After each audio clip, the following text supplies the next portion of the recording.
Parliament में उन्होंने बयान दिया है ऑपरेशन सिंदूर को लेकर। उन्होंने कहा कि दुनिया के किसी नेता के कहने पर युद्ध नहीं होगा। नहीं, ये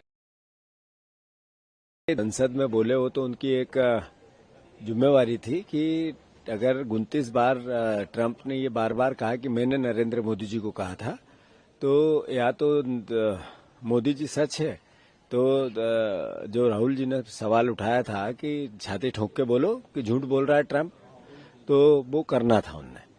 रही बात दूसरी कि अगर देश के प्रधानमंत्री से देश सवाल कर रहा है कि आखिर क्या परिस्थिति थी कि 25 साल से आपने कहा कि कश्मीर जो पाकिस्तान के पास है वो हमारा है, जो बार बार वो चिल्ला चिल्ला के बोल रहे थे, जब अवसर आया इस बात का कि जब उस कश्मीर को भारत में मिलाना था तो आप फिर रुके क्यों?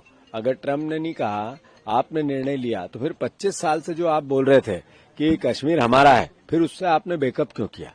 ये भी देश जानना चाहता है। और फिर दूसरी बात, जो राहुल गांधी ने मूल प्रश्न उठाया कि ये पूरी जो एक्सरसाइज हुई क्यों थी, इससे भारत को लाभ क्या हुआ, और क्या अगली बार इसी तरह के किसी प्रकार के टेररिस्ट अटैक हो गए तो क्या पाकिस्तान पर हमला करेंगे क्या?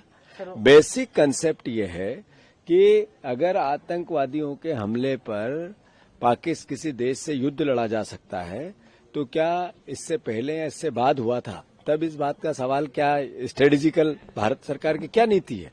ये कुछ बेसिक सवाल है जो भारतवर्ष के सामने, देश की जनता के सामने, सरकार के सामने राहुल गांधी जी ने उठाए हैं।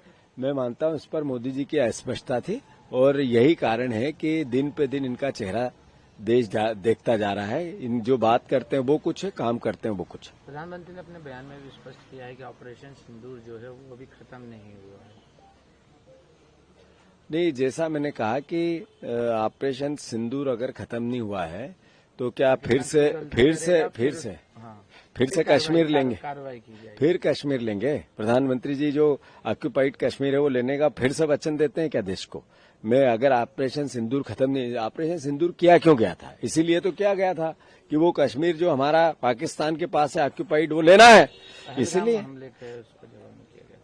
तो अल्टीमेटली पहलगांव से पहले 40 हमारे जो पुलवामा में हुआ था सर्जिकल स्ट्राइक हुई थी। नहीं, बात यह है कि इस तरह की बात करना, मैं समझता हूं कि बीजेपी जो बार बार देश को समझा रही थी उससे गुमराह कर रही है।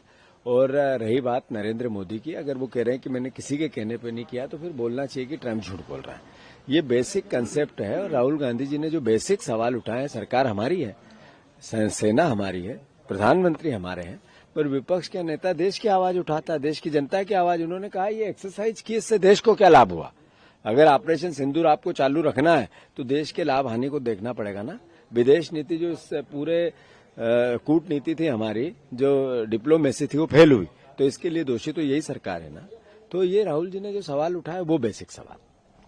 सर, मध्य प्रदेश में कई जगह पर बाढ़ बारिश के हालात हैं, कई जगह पर सरकार का भ्रष्टाचार इस बारिश में उजागर हो गया है। सड़कें बह गई है एक बारिश में, पूरा मध्य प्रदेश जलमग्न है और सरकार भ्रष्टाचार मग्न है। मोहन यादव जी एक ऐसी सरकार के मुखिया हैं जो गले गले तक भ्रष्टाचार नहीं कर रही है, सर डुबोकर भ्रष्टाचार कर रही है।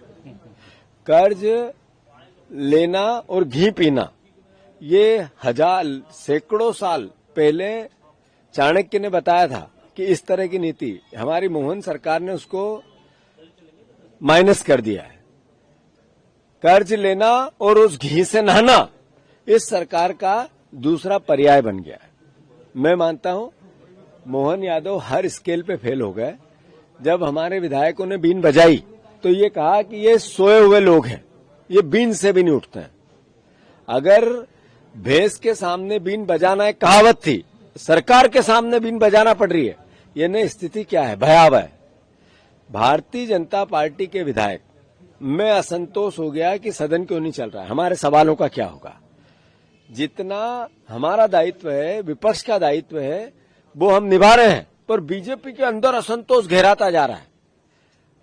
इंदौर में एक कैलाश विजयवर्गीय जी एकता भोज कर रहे हैं, यानी वो बता रहे हैं फूट है बीजेपी में।